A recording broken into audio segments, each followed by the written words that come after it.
छत्रपती शिवायांना युद्धामध्ये ज्यावेळेस पुराण ग्रंथ सापडायचा त्यावेळेस ते आदरानं मुस्लिम सरदाराकडे सोपवायचे आणि त्यांचाच आदर्श सांगणारे महाराष्ट्राचे मुख्यमंत्री जेव्हा रामगिरी महाराज मोहम्मद पैगंबर यांच्याबद्दल अपशब्द वापरतात त्यावेळेस त्यांना पाठीशी घालतात हे खूप खेदजनक आहे।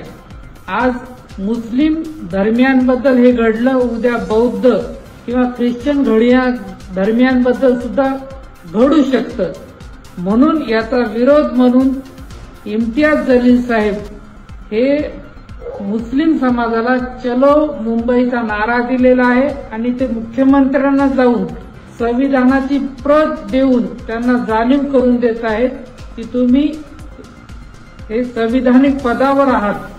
तर हे करत असताना आम आदमी पार्टी परभणीतर्फे मी जिल्हाध्यक्ष सतीश चकोर मुस्लिम समाजाला 100 गाड्या देत आहे।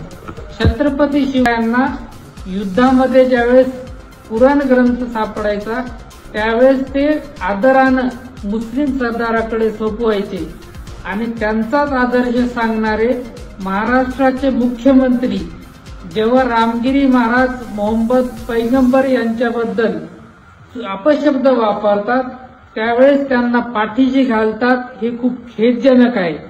आज मुस्लिम धर्मियांबद्दल हे घडलं, उद्या बौद्ध किंवा ख्रिश्चन धर्मियांबद्दल सुद्धा घडू शकतं।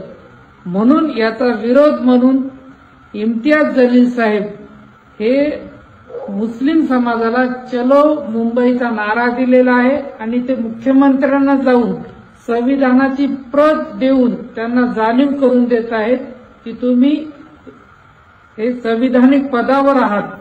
तर हे करत असताना आम आदमी पार्टी परभणीतर्फे मी जिल्हाध्यक्ष सतीश चकोर मुस्लिम समाजाला 100 गाड्या देत आहे।